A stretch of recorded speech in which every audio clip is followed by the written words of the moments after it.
Buenos días, Gary.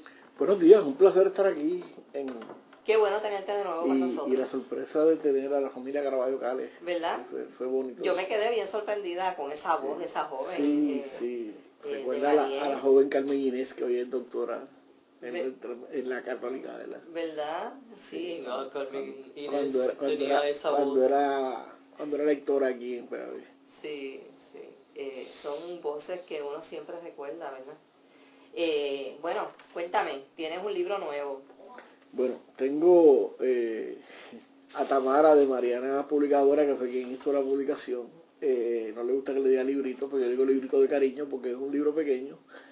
Además de que, digo, no es muy extenso, ¿verdad? Tiene como 110 páginas. Pero yo noto que es bien fácil de leer, ¿sabes? Está hecho para eso, está hecho para tratar de presentar lo que se conoce como la nueva criminología, ¿verdad? Que también se le llama criminología crítica, que es una visión totalmente diferente de la criminalidad, ¿verdad? Que es lo que hemos estado trabajando en los últimos años y que regularmente como choca con lo que hemos aprendido de pequeño, pues es difícil de digerir. Y entonces un intento de una forma lo más simple posible, ¿verdad? De simplificar ese tema que es sumamente complejo, usando un estilo de escribir pues más periodístico, más liviano, ¿verdad?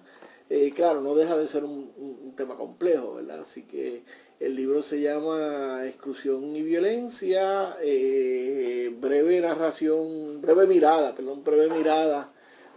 a la criminalidad contestataria de Puerto Rico del siglo XXI. Y otra vez le quiero agradecerle a la compañera Tamara Yantín y a Mariana Editores y a las compañeras allá en el Candil, que todo se puede conseguir, porque acaba de llegar, llegó el jueves y tú lo recibiste el viernes aquí, así que... Gary, ¿cuándo lo vas a presentar? Pues, ¿Asumo que es en el Candil? Pues en el Candil se presenta, me imagino que en algún momento en enero. También hay una presentación pautada ya todavía sin fecha para lo que llaman el CAE, el Centro de Acceso a la Información, que nosotros los de la generación nuestra llamamos la biblioteca en la Interamericana, porque la profesora María Silvestrini es una de esas luchadoras que siempre está apoyando todo lo que sea publicaciones de aquí de Ponce y puertorriqueña y me exigió, ¿verdad?, que fuéramos allá. Así que probablemente en el Candil lo presente el licenciado Rafi Manueli, y en la Interamericana, él no lo sabe, pero lo va a presentar el profesor Ángel Pagán, que es uno de los cuentos, es uno de los protagonistas del libro, ¿verdad? Porque este libro se acerca a la criminalidad desde lo que se conoce como una perspectiva etnográfica, es decir, desde los actores, desde la gente que son participantes del crimen, o de eso que llaman criminalidad. Y Ángel en sus años mozos pues hizo un montón de cosas de las cuales ahora no está muy orgullosa, pero que tuvo la amabilidad de compartir conmigo en una de mis clases y yo resumí su aportación, ¿verdad?, en el libro. Así que la idea es que las personas que no saben nada de criminología, que no han estudiado sociología, pues puedan acercarse a estudiantes de primer año de universidad, ¿verdad? O sea, no es un tratado, de hecho, el prólogo del libro que lo hace precisamente Carmen Inés Rivera, que es psicóloga social, comienza dejando eso claro, ¿verdad? No es un tratado, no es un libro académico, es un libro con referencias para ayudar a los estudiantes, ¿verdad?, al proceso. Pero traté de que fuera una publicación lo más coloquial posible. Gary, en el libro tiene un título que usa una palabra que yo no entiendo muy bien y que quiero que tú le expliques. Dice, breve mirada a la criminalidad contestataria en el Puerto Rico del siglo XXI. Contestataria, ¿qué quiere decir esa palabra? Pues mira, contestataria se usa en el sentido de que nosotros, y cuando digo nosotros, ¿verdad?, a algunos compañeros que estudiamos la criminología acá en el área sur, estamos planteando, y es la base del libro, de que la violencia y el crimen que se vive en el país es una respuesta al orden social de exclusión económica y de exclusión social. Yo sé que algunos de ustedes que me están oyendo van a decir, eso yo crecí pobre, yo no soy una persona decente, y ahí me dieron 4 pescozones, y ahí me... Entonces, sí, pues yo entiendo todo eso que usted quiere decir, pero la información, la data científica, ¿verdad? La data estadística que se recoge, que yo no soy muy amante de las estadísticas, pero en este caso, pues apoyarlo, ¿verdad? Hay un punto de partida que nosotros los criminólogos críticos tomamos como cierto, y es que cuando tú excluyes a una persona de procesos sociales de participación que son importantes, y en nuestro país probablemente el proceso social más importante en este momento es el consumo, ¿verdad? ¿Es el qué? El consumo, Okay. el poder consumir, el tener acceso a consumir. Que ahora hay limitación. Hay porque mucha no hay limitación. dinero fluyendo. Pues, exacto.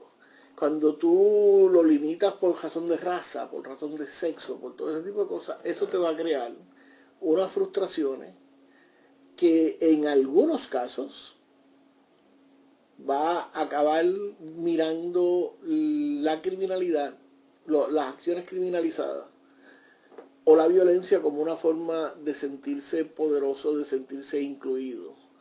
En ese sentido, el ejemplo más simple es el joven que se cría mirando que es importante tener un celular, que es importante tener tenis, que es importante tener todo ese tipo de cosas. Y no solamente tenis, sino muchas clases de tenis. Exacto, una variedad terrible de tenis, ¿verdad?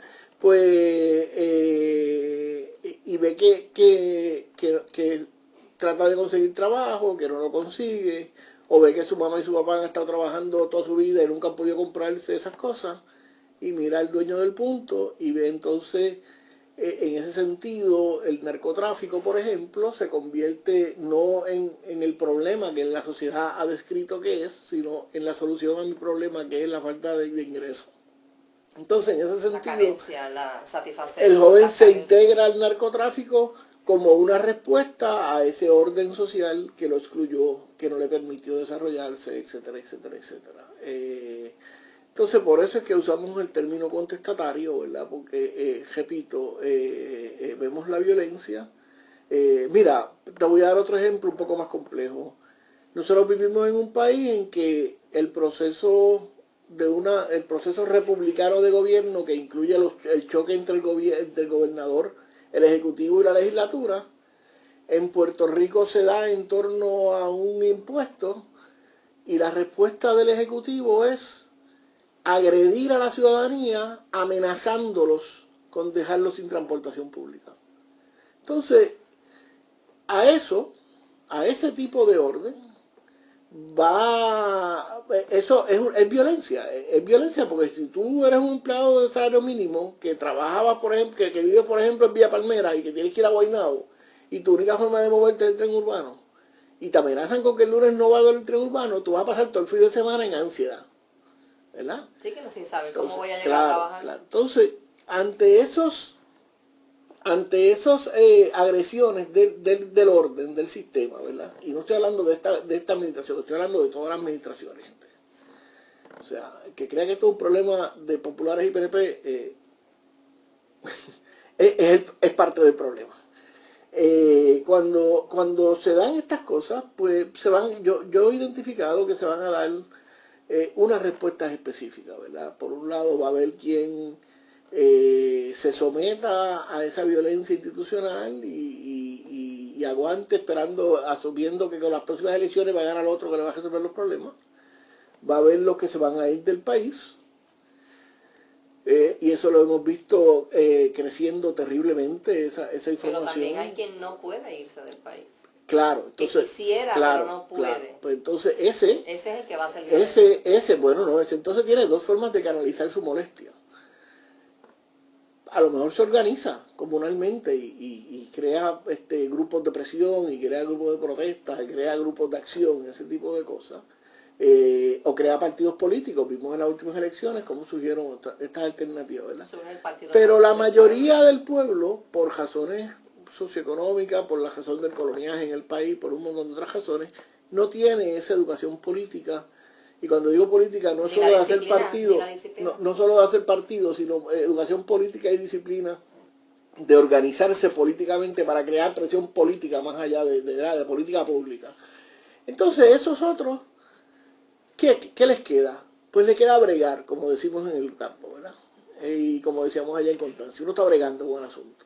Entonces, pues, ¿cómo uno brega? Pues hay formas de bregar, algunos hacen... Algunas son legales y otras ilegales. Algunos hacen, bueno, casi todas son ilegales porque no tienen permiso, ¿verdad? Está lo que se cortan en la casa, lo que se mecanean en el patio, hacen uñas. La economía subterránea. Exacto. Pero también están los que ven el narcotráfico como una cosa, y está también los que no solo ven el narcotráfico, sino que revientan sus presiones a través de la violencia en la casa, la violencia con los más débiles, toda esa clase media que, como aquella doctora de San Juan decía, que el problema son los pobres, que es algo que se supone que atienda, ¿verdad? Pues mire, eso es bien común. Eso es una porque hay una clase media que está siendo oprimida desde arriba, los ricos están haciendo más ricos, la clase media está desapareciendo, y la clase media le echa la culpa a los pobres en vez de echarse la culpa a los ricos. Eso tiene que ver con la distribución de riqueza. Seguro. Vamos a una pausa, son las 9:52, regresamos.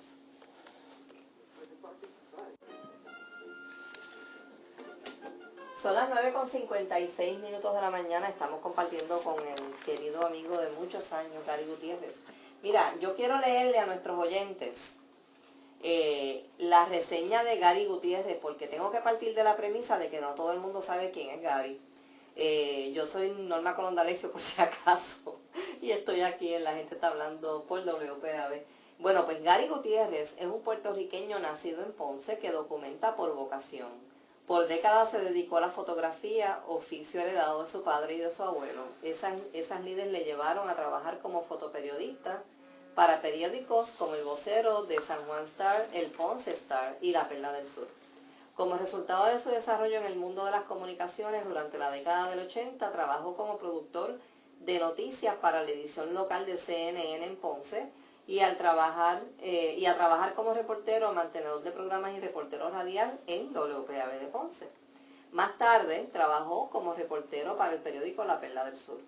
Durante la última década, Gutiérrez Renta colabora con publicaciones en La Perla del Sur, Claridad 80 Grados y El Post Antillano como columnista y colaborador en temas como criminalidad, política y actualidad social. Igualmente es consultado por los medios de comunicación de Puerto Rico y la Florida Central en temas de violencia, criminalidad, prohibición de drogas y desviación social. En la actualidad se desempeña como profesor universitario en el área de justicia criminal. Además de sus labores docentes con las que se gana la vida, mantiene el interés por la observación social, que es su verdadera pasión. Este proceso de observación incluye temas de profunda complejidad, como lo es la criminalidad, pero también contiene pasiones como la gastronomía y la búsqueda de la belleza. Eso toda la vida lo has hecho. Como fruto de esta observación, produce imágenes, escritos para compartir lo observado, y ahora esta publicación que se llama Exclusión y Violencia, breve mirada a la criminalidad contestataria en el Puerto Rico del siglo XXI. Gary, pues, yo me siento tan orgullosa de ti. Pues... mis comienzos como profesional los di contigo. Pero fíjate, es que yo he visto tu evolución. Yo conocí a Gary, para los que no saben esta historia, yo conocí a Gary en el 1981 cuando tenías 19 años, ¿no? Más o menos. Estabas recién evolucionando recién en graduado el oficio de fotografía. Por eso, pero evolucionando en el oficio que aprendiste de tu papá y tu abuelo. Eras el fotógrafo nuevo que teníamos en la Interamericana de San Germán en aquella Con época. El doctor Federico Mateo, que ya Y eras un chico fotógrafo que estaba siempre, ¿verdad? Para arriba y para abajo, que siempre el estereotipo del fotógrafo. Bueno, pero eras distinto, porque eras diferente, eras el tipo que tenía una introspección, que veía las cosas con ojo crítico. Tú no eras el típico fotógrafo que ibas de niño demandado, tómame esta foto aquí, así, allá y más allá. Pues mira, yo creo que tipo de persona. Nunca lo fuiste. Sí, yo lo que está diciendo Norma con mucha generosidad y mucha compasión es que realmente siempre fui muy adaptado y siempre he sido muy adaptado y siempre he visto las cosas de otra perspectiva, ¿verdad? Y este libro pues no es diferente, es una visión diferente de un problema que todo el mundo se cree que se resuelve metiendo gente presa y dando pescozones, y llevamos años, un siglo dando pescozones. Y has dado un giro interesante que yo no hubiese esperado de ti realmente. Pues yo tampoco. Pero te ha llevado y lo has llevado muy bien. En la vida todo es ir hacia donde hacia lo que el tiempo deshace, decía el poeta, ¿verdad? Así que, de hecho, nos saluda Reinaldo Millán, que está... Y vamos a una pausa. Regresamos. Son las 10. Son las 10:04 de la mañana y estoy aquí con Gary Gutiérrez. Bueno, Gary, hablando de tu libro específicamente, vamos al tema de la otra criminología. En tu libro, el primer tema que aparece como tema, ¿verdad?, de texto, es la otra criminología. ¿Qué significa eso? Pues es lo que hablábamos ahorita de esta criminología crítica, ¿verdad? La otra criminología es una criminología que surge a final del siglo XX, cuando criminólogos que se van apoyando en lo que se llama la sociología del conflicto, que también está explicada en el libro, ¿verdad? Que es una sociología que parte de la visión de lucha de clase que trabajaron Marx y trabajaron los anarquistas del siglo XIX. Empiezan a mirar cómo lo que llamamos criminalidad es el comportamiento de unos sectores de la sociedad que los sectores dominantes no les agrada, ¿verdad? Por ejemplo, veía una pancarta en Ferguson recientemente que decía: si la paz depende de que yo deje de comportarme como negro, no va a haber paz. ¿Verdad? Porque ¿qué es lo que se criminaliza? Se criminaliza la forma de vida del negro, ¿verdad? Del otro, en este caso el negro en Ferguson, ¿verdad? Sí, que es la supuesta minoría, pero que ya no es la minoría. Exacto. Entonces, en el caso de la nueva criminología, los criminólogos se dieron cuenta que para entender, y gente, la criminología no está para resolver el crimen, para eso están los policías, para eso está la ciencia forense. La criminología está para entender la criminalidad.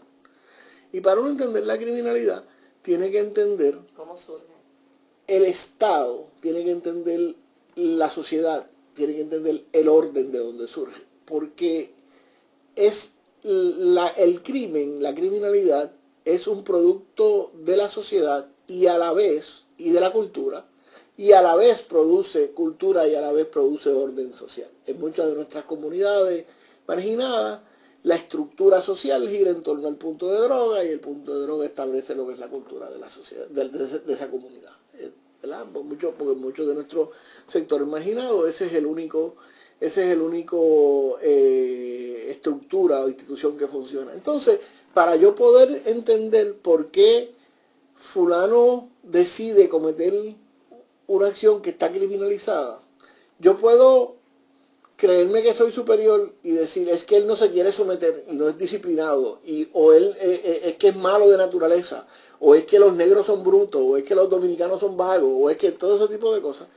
O puedo poner a mirar cuáles son las relaciones sociales que llevan a que un joven decida criminalizarse. Porque, gente, nadie se criminaliza por gusto.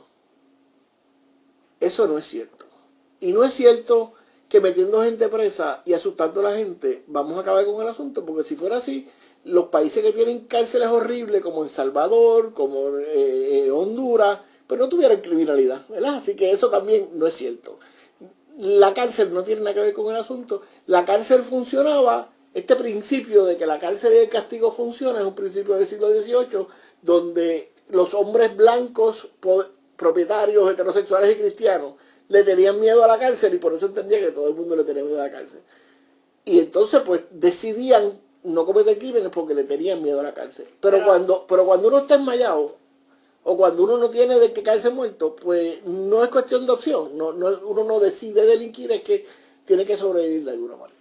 Pero la cárcel realmente, la cárcel no rehabilita, lo que hace realmente es que quita del medio, te lo quita del medio. Mira, la función real, al que está ni siquiera.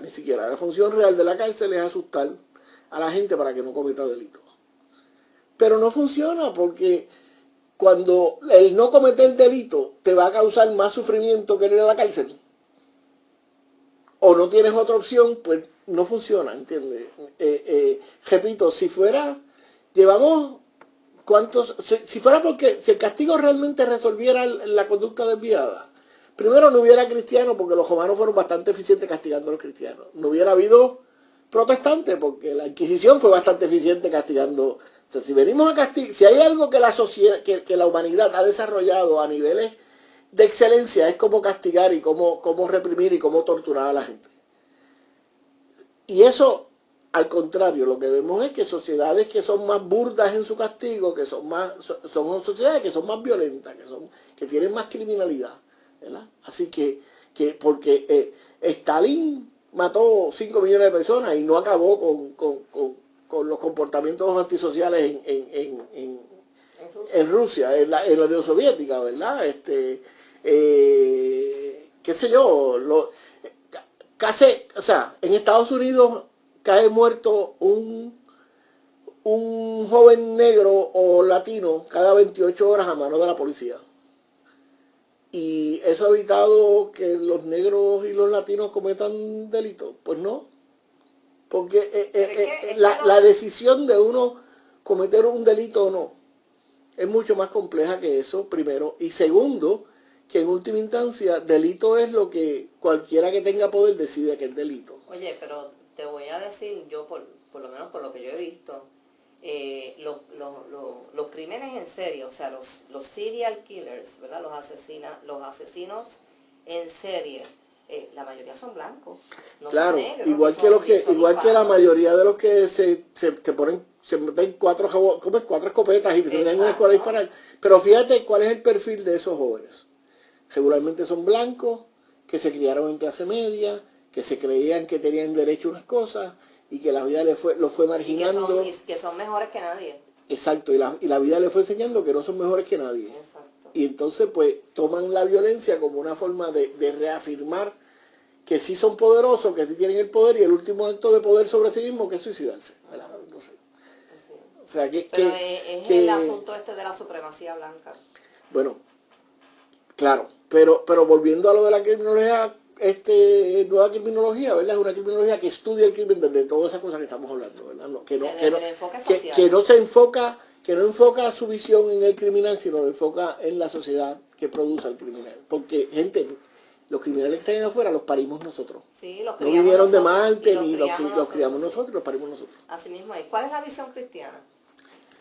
Bueno, la visión cristiana que yo hablo en el libro es una visión de temperanza, lo que se llama la visión de temperanza, la reformista, ¿verdad? De principio del final del siglo XIX, principio del siglo XX. Estados Unidos se funda como nación, como un país laico, pero sus inicios como sociedad fueron de un país extremadamente riguroso en términos religiosos, ¿verdad? Exacto, los puritanos y los cuáqueros. Entonces, esta gente que se dedicó a trabajar y a hacer sus comunidades, se olvidaron, no le dieron mucha importancia al gobierno porque son gente que trabajaba, que vivía dentro de su comunidad, y la generación de Jefferson se le robó el tiro y le hizo un estado donde Dios no estaba incluido. En un proceso sumamente complejo, a finales del siglo XIX se desarrolla, empieza al principio, pero ya toma fuerza un movimiento que es de que Estados Unidos tiene que ser otra vez una sociedad cristiana. In God we trust. Eso vino después de 1940, también va por ahí.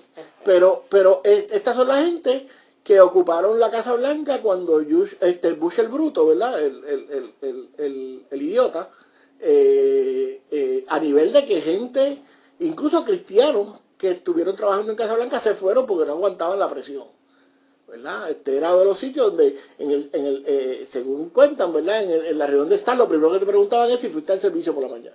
Entonces esta gente tiene una visión de que el crimen, el que es criminal porque se ha apartado del camino de Dios. Esta gente tiene una visión de que a esa gente hay que reprimirlas públicamente, severamente, para que el gesto aprenda, ¿verdad? Una visión que toma incluso, estoy leyendo un libro ahora mismo que se llama, está por aquí, se llama El fin de la cultura de la victoria, que está hablando de cómo después de la bomba de Hiroshima, Estados Unidos empieza a revirarse desde el miedo de las clases medias a los que son diferentes, un montón de miedo, ¿verdad? Y ese miedo lleva a tener que controlar a como dé lugar al otro que se sale del orden. Y para esta gente de la visión cristiana, que aquí se reproduce indirectamente en muchos policías sin que ellos se den cuenta, inconscientemente. Es que lo chupan, como dicen. Exacto. La sociedad tiene la obligación, según esta gente, de mantener el orden aún por encima de los derechos civiles, ¿verdad? Por eso es que vemos aberraciones como vimos en la pasada administración, de que a la universidad, a los que estaban protestando había que tratarlos a patadas, ¿verdad? Porque el orden para esta gente es un orden divino, viene de Dios. Atentar contra el orden es atentar contra Dios, así que tú tienes que reprimir a cualquiera que atente contra el orden, ¿verdad? Entonces ahí se desarrolla pues toda esta visión de brutalidad policíaca, que unido a la militarización, yo eso ya no entro en el libro en eso, ¿verdad? Pero a la militarización de la policía, a las ventanas rotas, que es algo que sí tomo un poco, ¿verdad? Y todo se justifica. Entonces todo se justifica en nombre de mantener la ley y el orden. Fíjate que Fortuño hablaba de que esto no es una sociedad de ley, la sociedad de la isla de ley y orden. Pero ¿cuál es el orden? El orden que me mantiene a todos mis hijos sin trabajo o trabajando en 3 trabajos para poder sobrevivir. El orden que mantiene un montón de muchachos que su única opción es vender droga. El orden que me impone un consumo. Pues ese orden a mí no me interesa mantenerlo, yo no quiero mantener ninguna. Entonces la ley lo que hace es mantener ese orden, ¿verdad? Entonces si nosotros planteamos que la criminalidad es producto de un orden injusto, pues el orden es lo que hay que cambiar, ¿verdad? Pues entonces la visión esta cristiana conservadora es de que el orden hay que prevalecer a todo el mundo y la policía está para mantener ese orden, la ley está para mantener ese orden. Al punto de que en la administración de Bush el Bruto había gente que hablaba de eliminar los códigos penales y usar la Biblia o sea, que de eso a tú ponerte, ¿verdad? A lo que le criticamos a los talibanes, a lo que le criticamos a ISIS, pues no hay ninguna diferencia, ¿verdad? O sea que es bueno, la antítesis. Claro. No estamos, vamos, para aclararle a nuestros oyentes, no estamos criticando la Biblia, lo que estamos criticando es cómo es que el Estado bueno, la Biblia es un libro que se escribió la primera parte hace 9 siglos y la segunda parte hace como en el siglo IX y la segunda parte hace como siglo y medio. Así que y es un libro, bueno, hay gente que dice que la escribió Dios, yo no sé, pero es un libro que tiene unos códigos morales que yo no tengo problema con que nadie los crea. Lo que tengo problema es que entienda que puede usar la ley para imponérmelos a mí, ¿verdad? Entonces ahí ya tenemos problemas. Y es un orden que corresponde a unas sociedades que no necesariamente son las sociedades del siglo XXI. Que es distinto. Que es distinto, pero eso pues ya los teólogos son los que tienen que manejar eso. Estamos hablando del fundamentalismo versus lo que tenemos ahora, y todavía la fuerza bueno, que quieren más allá del fundamentalismo, estoy hablando de una tiranía religiosa que se produjo en Estados Unidos, ¿verdad? Lo que llaman American Theocracy. Hay varios libros excelentes sobre esto. Hay uno que se llama Kingdom Undercoming y hay otro que se llama American Fascism, el fascismo americano, que plantea esto que estamos hablando, ¿verdad? Y esto no es un ataque a la religión, es un ataque al gurú religiosos. Bueno, a los que quieren imponerlo. Claro. Bueno, son las 10:17, vamos a una pausa y regresamos con Gary Gutiérrez. Son las 10:20 de la mañana, soy Norma Colón D'Alexio en WPAB, la gente por aquí en el programa, la gente está hablando. Mira, a las 10:30 viene Karina, así que no se vaya nadie, yo termino a las 10:30, pero regreso mañana. Y estoy aquí con Gary Gutiérrez, autor del libro Exclusión y Violencia, breve mirada a la criminalidad contestataria en el Puerto Rico del siglo XXI. Gary, antes de continuar con el tema que estábamos hablando, ¿cuándo vas a presentar el libro en el Candil? Esperamos que para finales de enero, pero serás la primera entrante. Ok, muy bien, pues para que me dejes saber. Bueno, en tu libro también, y mencionas muy importante de repetirlo, que estos capítulos que tú tienes en este libro, estos segmentos, son la introducción para cualquier lector. Es una secuencia que yo creo que es lógica, ¿verdad? Pero cada capítulo es una introducción a ese tema para que, ¿verdad?, que le sirva de punto de partida, porque es un libro introductorio, ¿verdad? Por eso es un libro que tiene son 110 páginas, algo así. Obviamente cada sección de esa pudiera escribirse enciclopedias de cada una de esas secciones, ¿verdad? Y sí, pues son bien extensos. Si la publicación no pretende ser un recuento académico y me parece que para los que ya estamos peinando canas y no entendemos a los jóvenes, y no entendemos a los nietos, y no entendemos lo que están haciendo en la calle, yo creo que el libro pudiera ser de utilidad para entender esa, porque sobre todo me preguntaba fuera del aire sobre la parte donde habla de la realidad mediática. Construcción mediática, la construcción mediática, ¿verdad? Es lo que habla, lo que plantea básicamente es que los medios de comunicación construyen una realidad, o sea, nos venden como realidad un mundo lleno de excitaciones, de cosas, ¿verdad? De cosas bien excitantes. Y la realidad es que la mayoría de nosotros pues tenemos vidas bastante aburridas. Y ahí es donde uso al profesor Ángel Pagán, ¿verdad? Donde él habla de cómo se crió en una hogar de clase media, lo que aquí llamo clase media, ¿verdad? Clase trabajadora pobre, donde pues él tenía lo necesario, tenía ropa, tenía comida, tenía escuela, pero él quería vivir la vida que veía en televisión y quería tener la ropa de la gente que tenía en televisión y quería tener los carros. Entonces, cómo eso lo va envolviendo en unos comportamientos en la calle que al fin y a la postre, ¿verdad? Lo llevaron hasta el parado frente a un juez en un momento dado. Ese recuento de Ángel, que tuvo la generosidad de compartirlo en mi clase y de permitirle usarlo en el libro, dramatiza un poco una cosa que algunos criminólogos llaman el erotismo del crimen.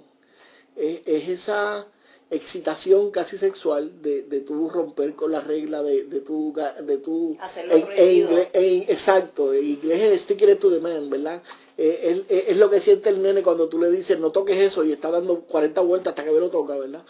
Pues un poco explicando eso, que yo creo que para aquellos, ¿verdad? Que abuelos y padres que no entienden a sus hijos adolescentes, ese recuento de Ángel y el recuento de un estudiante de trabajo social de la Caribbean, que llamo en el libro Manuel, le va a dar probablemente le va a dar un poco de visión para entender lo que está pasando en la mente de esos muchachos, ¿verdad?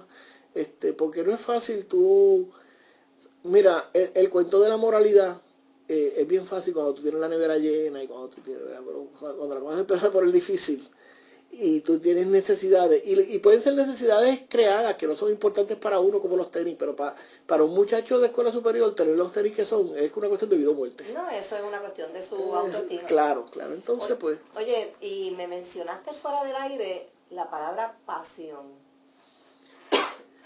Sí, hay que tener pasión. Yo soy apasionada de todo lo que hago. Seguro. Lo que pasa es que la mayoría de la gente, otra vez volviendo a las respuestas, ¿verdad?